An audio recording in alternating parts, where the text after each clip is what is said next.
Welcome to Create with Sade, where we bring to you DIY craft tutorials. Don't forget to like, share, comment, and subscribe. And welcome back if you've already subscribed to our channel.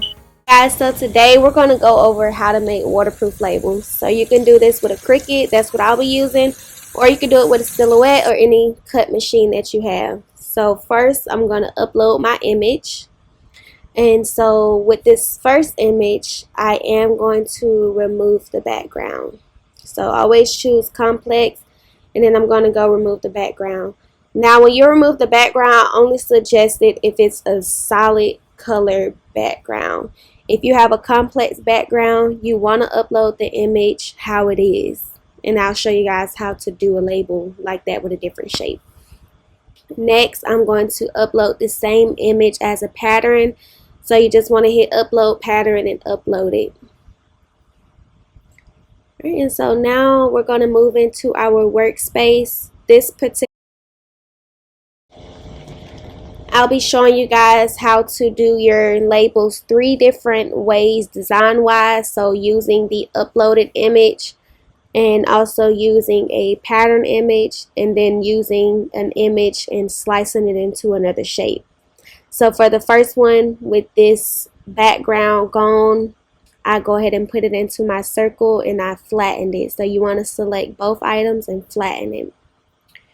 For your pattern image, you want to go to where it says basic cut and then go to standard print then cut. Hit the color tab, hit the drop down and select pattern. That's going to bring up everything you have uploaded. And so I'm selecting my logo.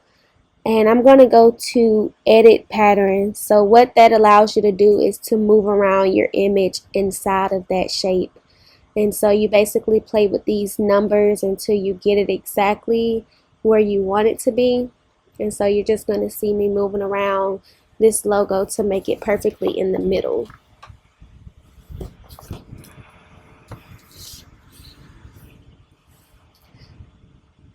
Next, we are going to slice this same image. So I'm going to put my image on top and make it a little bigger than my circle.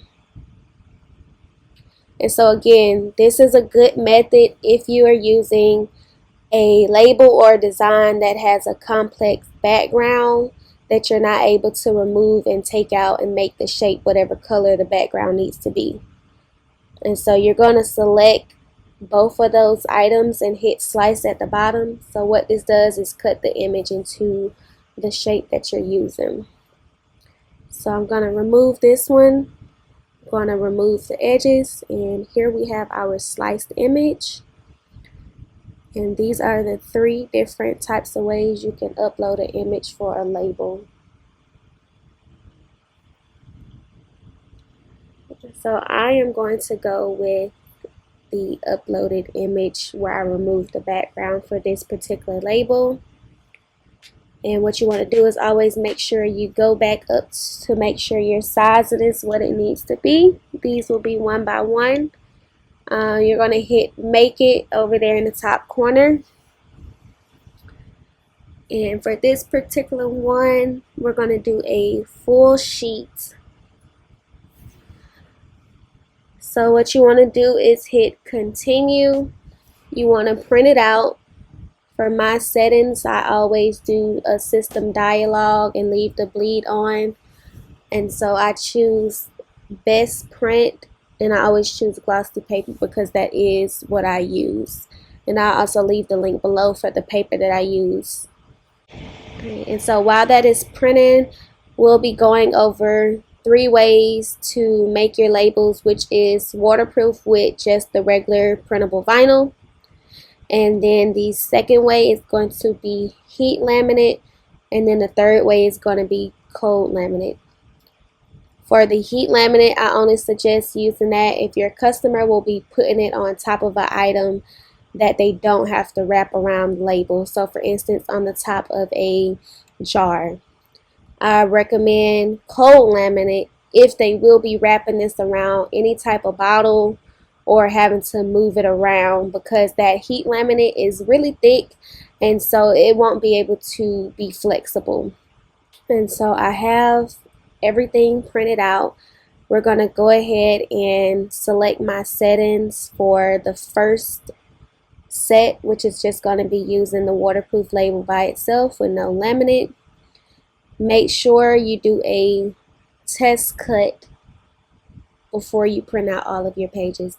The worst thing you can do is to print hundreds of pages and go to cut at the same setting, or cut it and it's not aligned correctly, or you mess something up with the shape and then you've wasted tons of paper. The goal is to make money, not make something and not make no money off of it. So always do a test cut.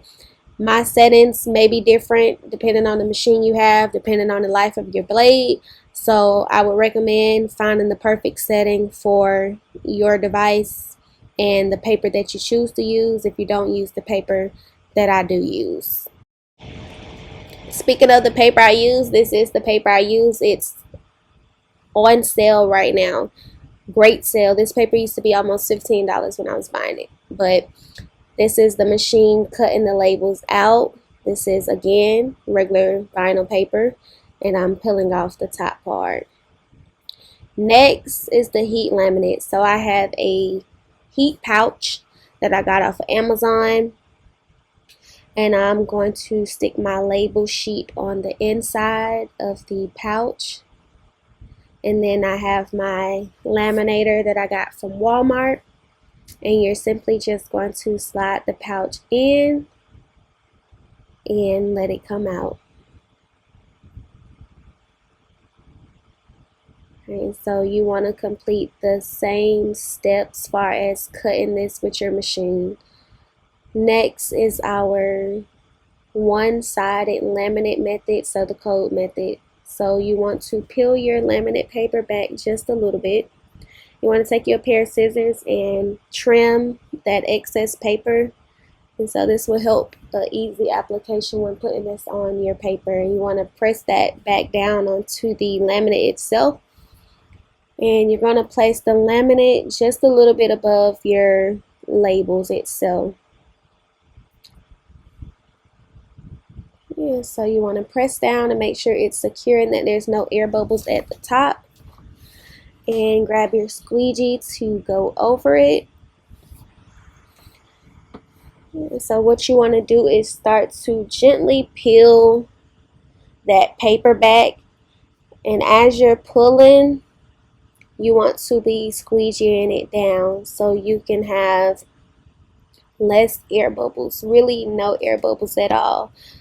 This method is really, you have to be really precise with this method because you can get air bubbles very quickly now. I like the heat laminate better because there's no air bubbles when you do heat laminate, but if they need to wrap this around something, I do use this method very carefully. And so that is done. We're going to put that on the machine and let it cut. And so they are all done cutting. That is the regular paper, and then the two behind me are the heat and the cold. And here is me showing you that these are waterproof. So go get you some paper. I hope this tutorial helped you guys out. If you have any questions, please drop them below and I'll be happy to help you. And if you would like me to do a further video on any other questions or concerns that you have, I'll do another one for you. But until next time, when we bring our next DIY craft video to you guys.